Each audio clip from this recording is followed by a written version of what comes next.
My name is Julian Williams, and I take Expedite. Some days I walk into the gym, but you don't really feel like working. Take a scoop or two of this, shake it up in some cold water, throw it back, ready to go. The best stuff I've ever had. Expedite.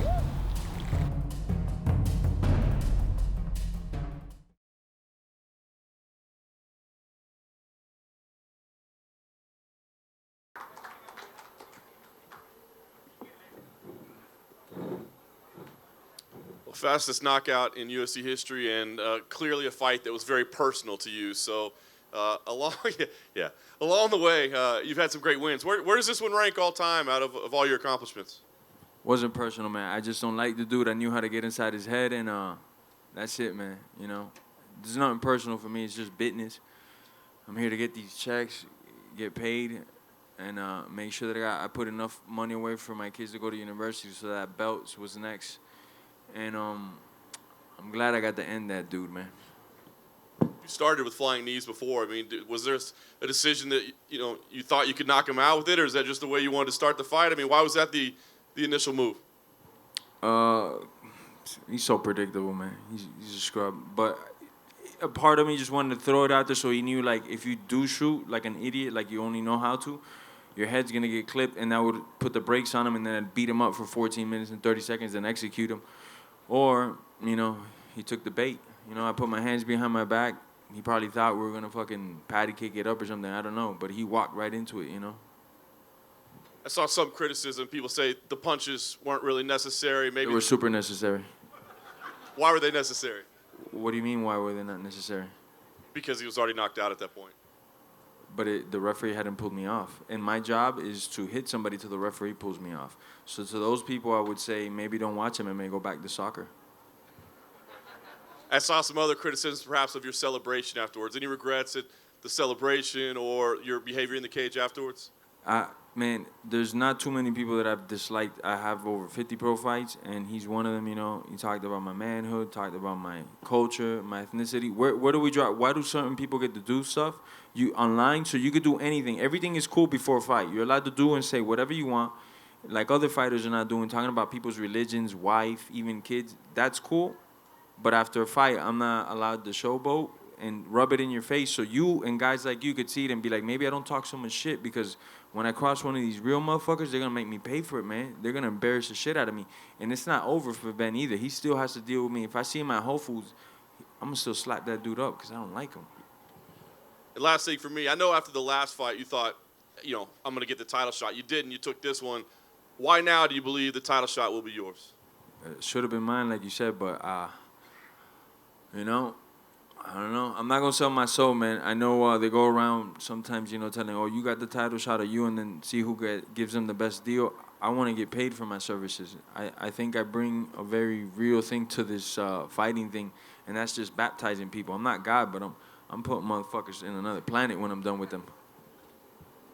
Jorge, on Thursday you told the schmo, I'm right over here, you had the head buster, the rib cage destroyer, and the kneecap defibrillator. Is it safe to say you gave Ben Askren the head buster? He got the head buster with no longer with us clavicle. He got all types of shit. Then he got those punches to the face, because I thought he was going to get up. You said you want a title shot next. How soon do you want to get in the octagon with Kamaru Usman? It could be tomorrow. I'm ready. As you see, I know they said I was in a fight. The rumors are saying that I was in a fight, but I wasn't. A fight is usually longer than 5 seconds, so I wasn't in a fight.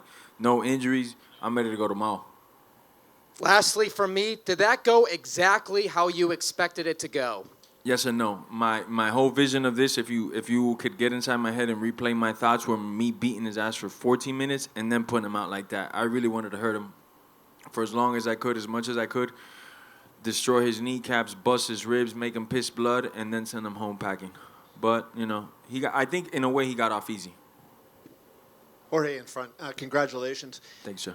Did you see anything from what Robbie Lawler did in that fight that led you to feel like he would be vulnerable to that move tonight? Not just the Robbie Lawler fight, his whole career. He's always like, his face is a magnet to crotches. And if you want to try to touch my crotch and you're a dude, there's a heavy toll to pay, man. there's a heavy toll. This crotch ain't for dudes.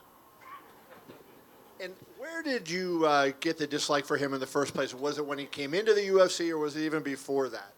Well, now that that the fight is over, because there was a lot of he say, she say, what happened in 2008. He came to the gym, and my coach, Ricardo Laborio, told me, man, this guy's a good wrestler. Don't take him lightly, you know. I kid you not. As soon as we started, I picked him up, slammed him. We scrambled back to a neutral because he could scramble his ass off.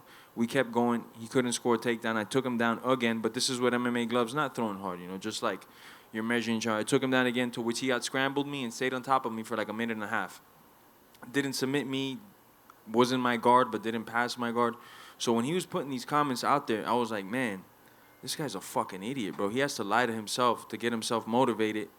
You just gave yourself away. You're a bitch, you know? If you got to be lying about shit like that, you're a bitch. But I'm at American Top Team where dozens of champions come in there throughout the weeks. You don't think I have stories to tell of guys that I've decapitated or put down with a body shot or whatnot? But I don't do that because I'm a man.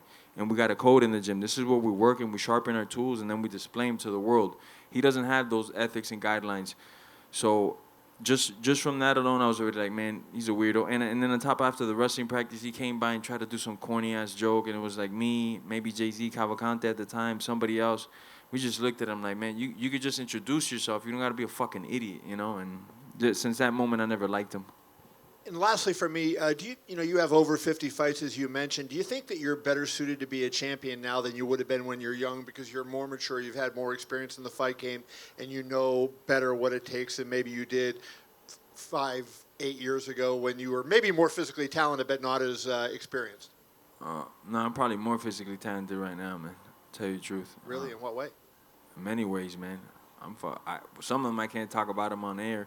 But I'm fucking talented as fuck, man, physically and mentally.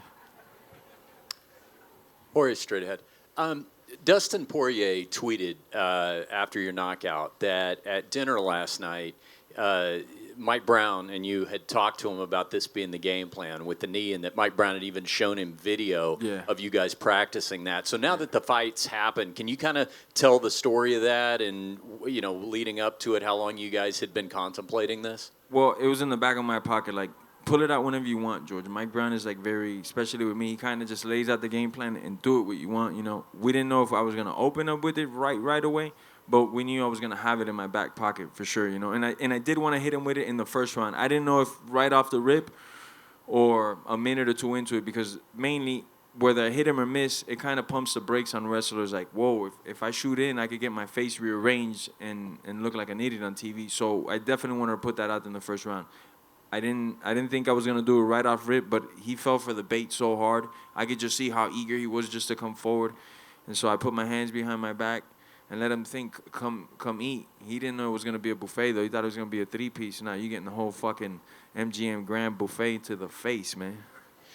And even if the knee had not landed perfectly, was the idea that that would probably mentally alter his game plan as far as the wrestling focus moving forward, that it would be easier to dictate the pace of the rest of the fight? Well, three outcomes I thought from the knee.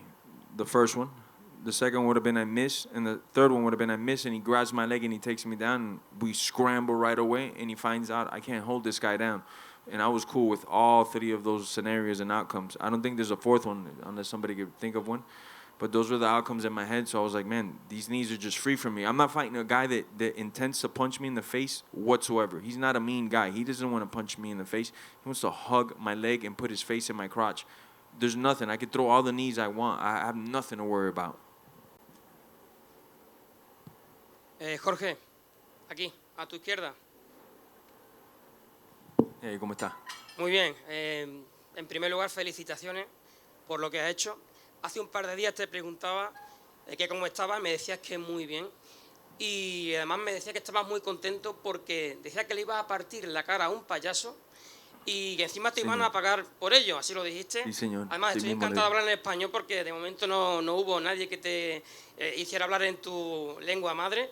Y, Ya tú sabes. Ya tú sabes, brother.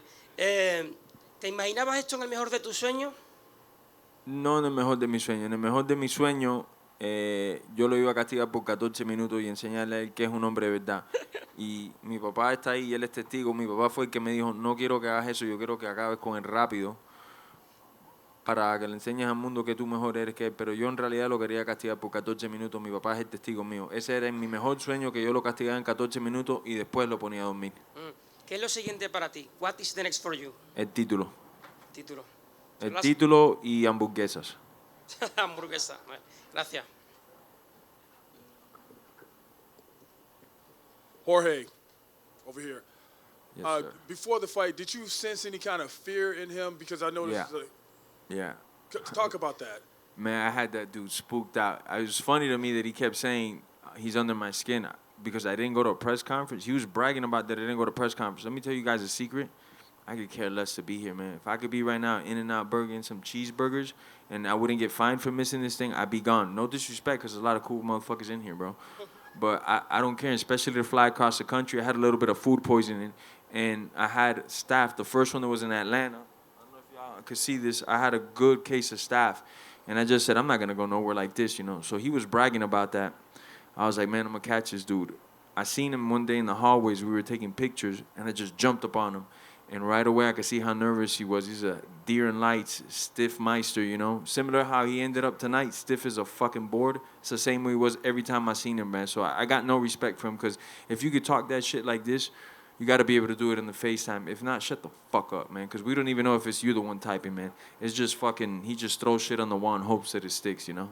It's obvious that you guys don't really love each other, but is there a chance that maybe one day you guys could drop the beef, or do you think is this a permanent thing? Oh, no, it's not beef, because if it was beef, it'd be different. I'd be at the front of his house waiting for him right now. It's not beef. This is just, I don't like my coworker, we could say, but this is not beef, you know. This is just some idiot I don't like, you know. But my job, thank God, you guys got to be jealous of this for me. I get to punch the coworkers I don't like in the face. Thank you, man. You got it. Hey, George, right over here to your left. What's up, man? Aljamain Santos, Eagle Broadcasting. I don't think there's any kind of slow motion camera that can capture those, if they could, capture those 5 seconds. Where in those 5 seconds did you know that you had it in the bag? As soon as that dude signed the contract, man. As soon as he was acting like he wanted to come forward, and I put my hands behind my back and like signaled to him, and he was like, yeah, for sure, I'm putting my face in your crotch. I was like, all right, I got you, bro. For sure, I got you, bro. You're such a fucking fish, man. Appreciate it. Thank you. You got it. Jorge, right here. What did Dana say to you in the octagon after the finish? Be nice to him.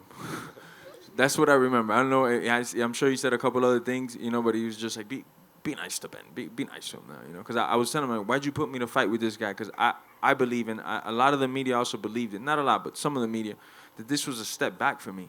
I've been fighting fucking, I fought Eve Edwards over 10 years ago, but that guy's a fucking fighter. That guy's a stud, bro. You guys might not know who Eve Edwards is. If you don't, shame on you. Go do some research. I've been fighting badasses for a long time. To get put in with this guy was a setback in a way, you know. I'm glad, though. I'm going to steal that fucking hype and go fight for my title now, because they were saying this is the greatest grappler ever. I think Joe Rogan said it's like grappling two guys. All the media was behind this guy. He's fucking 38-0 or whatever the fucking bullshit record he has, you know. So he's obviously something in the grappling community. But to me, as far as fighting goes, he doesn't rank in my top 10 victories. And then at Media Day, I brought up the fact that Dana said he wanted to build a PI in Puerto Rico, and you said... I'm gone.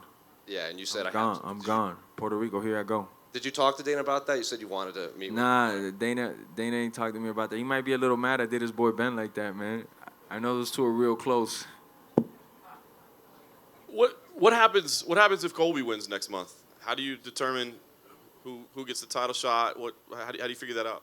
I don't know who if that's Dana, if that's Hunter, if that's Sean Shelby. I don't know of them who does it. But I think my body of work speaks for itself. If you want sheer violence, you know who to call. If you want other shit, man, fucking guys going to press conferences on time and posting on their shit, then you know who to call, man. But if you want somebody who's going to give you this fucking violence, you know who to call.